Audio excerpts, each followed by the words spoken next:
یہ کہانی ایک ایسے حکمران خلیفہ کی ہے جس نے 2.5 سال کی قلیل مدت میں 3 براعظموں پر پھیلی ہوئی سلطنت کو اتنا خوشحال اور مالدار بنایا تھا کہ لوگ زکوٰۃ اور خیرات ہاتھ میں لیے پھرتے تھے، لیکن لینے والا کوئی بھی نہیں بچا تھا۔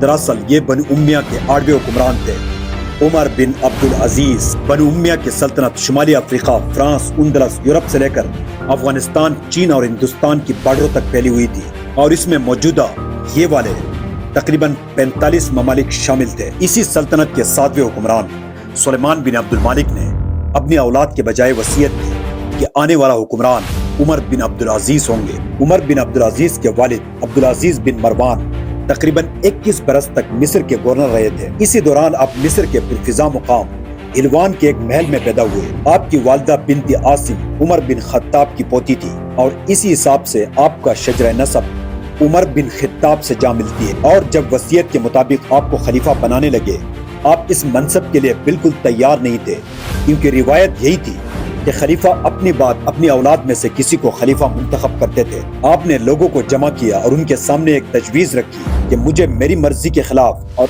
آپ لوگوں کے مرضی کے خلاف خلیفہ بنایا گیا ہے۔ میں آپ لوگوں کو حق دیتا ہوں کہ میرے علاوہ جسے چاہے آپ خلافت کے لیے منتخب کر سکتے ہو۔ تمام لوگوں نے یک زباں ہو کر کہا، آپ ہمارے خلیفہ ہو اور اس میں ہماری خواہش اور مرضی شامل ہے۔ اس کے بعد آپ کو شاہی سواری پیش کی گئی، لیکن آپ نے لینے سے انکار کیا اور اپنی گھوڑے پر بیٹھ کر گھر کی طرف روانہ ہوئے۔ جب آپ گھر پہنچے تو آپ کے چہرے کا رنگ بالکل اڑ چکا تھا، آپ نہایت افسردہ اور پریشان تھے۔ آپ کی زوجہ فاطمہ نے وجہ پوچھی تو بتایا، آج مجھ پر بہت بڑی ذمہ داری ڈال دی گئی ہے اور فرض عائد کیا ہے کہ میں اس سلطنت میں رہنے والے ہر شہری کا حق بغیر کسی مطالبے کے ادا کر دوں، اور مشرق اور مغرب کے ہر مسافر، ہر یتیم، ہر مسکین، ہر بیوہ کے جواب دہ بنایا گیا ہوں۔ اور اس کے بعد عمر بن عبدالعزیز نے 4 کام ایسے کیے کہ انتہائی قلیل مدت یعنی صرف 2.5 سالوں میں آپ کی دوری حکومت تاریخ کی سب سے خوشحال ترین اور پرامن دوری حکومت تھی۔ سب سے پہلے آپ نے جو کام کیا وہ تھا احتساب، اکاؤنٹیبلٹی، اور اس کا آغاز اپنے آپ سے کیا۔ اپنی تمام محلات، تمام جائیداد، گھر کے تمام زیورات، یہاں تک کہ غلام، سواریاں اور اپنی قیمتی لباس بیچ کر یہ سارے پیسے بیت المال میں جمع کرا دی، اور اس کے بعد اپنی تمام خاندان کا احتساب کیا، ان کے تمام مال و دولت، تمام جائیدادیں ضبط کر کے بیت المال میں جمع کرا دیے، اور یہاں تک کہ یزید اور معاویہ کے خاندانوں کا بھی کھرا احتساب ہوا، اور ان کے تمام مال و جاگیریں جو لوگوں سے زبردستی حاصل کیے گئے تھے اصل مالکوں کو واپس کیے اور باقی بیت المال میں جمع کرا دیے۔ دراصل آپ سمجھتے تھے کہ تمام حکمرانوں نے یہ تمام مال و دولت، یہ تمام جائیدادیں و جاگیریں اس سلطنت کے اثر و رسوخ سے حاصل کیا ہے، اور اس پر عوام کا حق ہے۔ اور اس کے علاوہ بنو امیہ کے خاندان کو منتھلی طور پر خزانے سے ایک بہت بڑی رقم وظیفے کے طور پر ادا کی جاتی تھی۔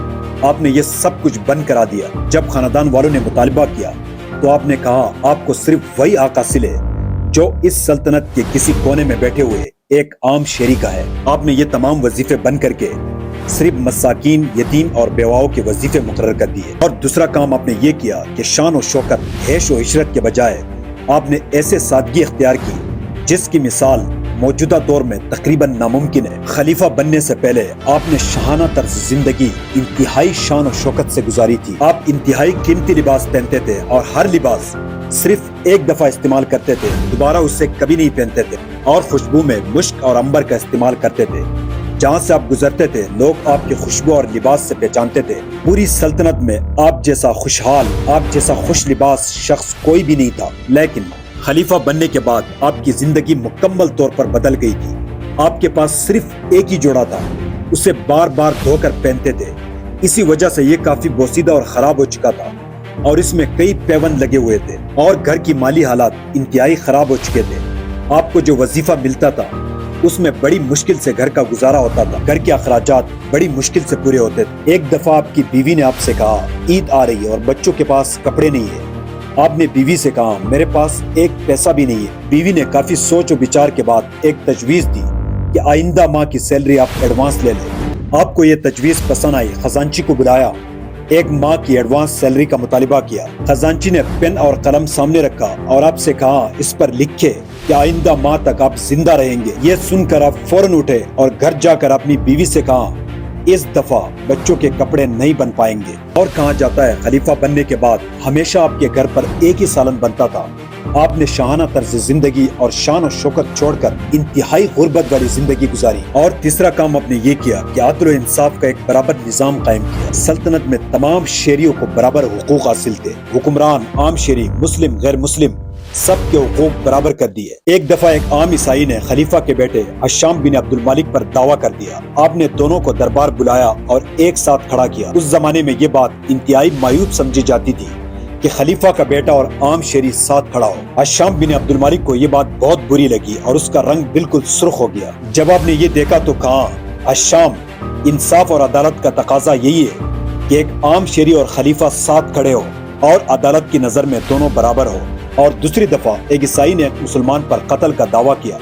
آپ نے ثابت ہونے پر مسلمان کو عیسائی کے حوالے کیا اور عیسائی سے کہا، آپ کو پورا حق حاصل ہے کہ اس کے ساتھ جو چاہے سلوک کرے۔ اسی عدل و انصاف کی وجہ سے آپ کے سلطنت کے تمام لوگ انتہائی خوشحال اور پرامن زندگی گزارتے تھے۔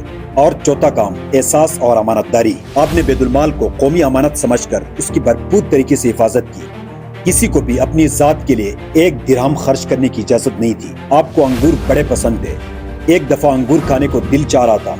آپ نے اپنی بیوی سے ایک درہم مانگا۔ بیوی نے کہا، آپ کے پاس پورا خزانہ ہے اور آپ کے پاس اتنا اختیار ہونا چاہیے کہ ایک درہم خرچ کرے۔ تو آپ نے کہا، یہ ایک درہم قیامت کے دن میرے لیے جہنم کی ہتھ کڑی بن سکتا ہے۔ خلیفہ بننے سے پہلے آپ اسی سلطنت کے سب سے امیر، سب سے خوشحال شخص تھے، لیکن خلیفہ بننے کے بعد آپ اسی سلطنت کے سب سے غریب ترین لوگوں میں شمار ہوتے تھے۔ آپ کا جسم انتہائی کمزور اور چہرے کا رنگ بالکل زرد پڑ چکا تھا۔ آپ اتنے مصروف رہتے تھے کہ گھر والوں کے لیے اور کھانے پینے کے لیے ٹائم نہیں دے پا رہے تھے۔ پورا دن آپ سلطنت کے کاموں میں الجھے رہتے تھے اور رات کو عشاء کے بعد آپ اللہ کے سامنے گڑ گڑاتے رہتے اور گریہ و زاری کرتے۔ ایک دفعہ آپ کی بیوی نے تنگ آ کر آپ سے کہا، سو جائیے۔ تو آپ نے کہا، فاطمہ، میں کیسے سو سکتا ہوں؟ اس سلطنت کے کونے کونے میں اگر کوئی غریب بھوکا سوتا ہے اور کوئی مظلوم ظالم کی وجہ سے پریشان ہے اور کسی کو انصاف نہ ملا ہو، ان سب کی ذمہ داری مجھ پر ہے اور قیامت کے دن اللہ پاک اس بارے میں مجھ سے پوچھے گا تو پتہ نہیں میرا انجام کیا ہوگا۔ اور یہ کہہ کر آپ زار و قطار رونے لگے۔ اور ان کاموں، احتساب، انصاف، سادگی اور احساس کا نتیجہ یہ نکلا کہ صرف 2.5 سالوں کی قلیل مدت میں یہ پوری سلطنت انتہائی خوشحال بن چکی تھی اور تمام خزانے بھرے ہوئے تھے۔ اللہ پاک کی طرف سے بے شمار رحمتوں کا نزول ہو چکا تھا۔ اللہ پاک کی نعمتوں کی فراوانی تھی۔ تمام لوگ اتنے مالدار اور خوشحال ہو چکے تھے کہ زکوٰۃ دینے والے تو بہت تھے لیکن لینے والا کوئی بھی نہیں تھا۔ اسی احتساب کی وجہ سے آپ کے خاندان کے لوگ آپ کے بہت زیادہ خلاف ہو گئے تھے۔ آپ کے غلام کو 1000 دینار لالچ دے کر آپ کو زہر دیا گیا۔ آپ کو پتہ چلا تو غلام کو بلایا، غلام سے 1000 دینار وصول کیے اور اس کو معاف کر کے جلا وطن کر دیا، اور یہی 1000 دینار آپ نے بیت المال میں جمع کرا دیے۔ اور جب آپ بیمار تھے تو آنے والا خلیفہ ولید بن عبد الملک نے اپنی بہن اور آپ کی زوجہ فاطمہ سے کہا، لوگ بیمار پرسی کے لیے آتے ہیں، عمر بن عبدالعزیز نے جو کپڑا پہنا ہے یہ انتہائی خراب اور بوسیدہ ہو چکا ہے، ان کو بدلوا دیجیے۔ فاطمہ نے یہ بات انسنی کر دی۔ جب اس نے اصرار کیا تو فاطمہ نے کہا، عمر بن عبدالعزیز کے پاس ایک ہی جوڑا ہے اور 2.5 سالوں سے یہی پہنتے آ رہے ہیں، اور جب میلا ہو جاتا ہے تو دھو کر دوبارہ پہنتے ہیں۔ اور اس کے بعد عمر بن عبدالعزیز نے اپنی بچوں کو بلایا اور ان سے کہا، میرے پاس 2 راستے تھے۔ ایک راستہ یہ تھا کہ میں آپ لوگوں کے لیے بہت سارا مال و دولت جمع کرتا اور آپ لوگ اپنی پوری زندگی عیش و عشرت سے گزارتے اور میں جہنم چلا جاتا، لیکن میں نے دوسرا راستہ اختیار کیا۔ میرے پاس آپ لوگوں کو دینے کے لیے کچھ بھی نہیں ہے، میں آپ سب کو اللہ کے حوالے کرتا ہوں۔ اور اس کے بعد کسی نے کہا کہ آپ کو روضہ اقدس صلی اللہ علیہ وسلم میں 4تھی جگہ خالی ہے، وہاں دفنایا جائے، لیکن آپ نے منع فرمایا اور کہا، میں بہت بڑا گنہگار ہوں، میں اس قابل نہیں ہوں کہ مجھے وہاں دفنایا جائے۔ اور اس کے بعد آپ نے ایک عیسائی سے دور دراز زمین خرید کر وصیت کی کہ مجھے وہاں دفنایا جائے، اور کچھ دن بیمار رہنے کے بعد آپ دنیا سے رحلت فرما گئے۔ موجودہ دور کے تمام بیکورڈ اور مالی حالات سے پریشان ممالک اگر ان اصولوں پر عمل کرے تو یقیناً ترقی یافتہ اور خوشحال بن سکتے ہیں۔ Thank you for watching, please subscribe.